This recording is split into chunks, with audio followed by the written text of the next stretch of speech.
Hi everyone, welcome back to HardReset.Info channel. Today I will show you how to take out the dust box on TIKOM G8000.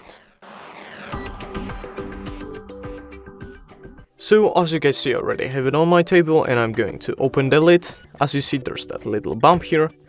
Just put it up, and as you see, that's the little dust box. All you need to do is just go with the handle at the top, and then you can slide it out, and as you see, that's the dust box. You can clean it by just pressing on it, and it should actually throw all the dust away.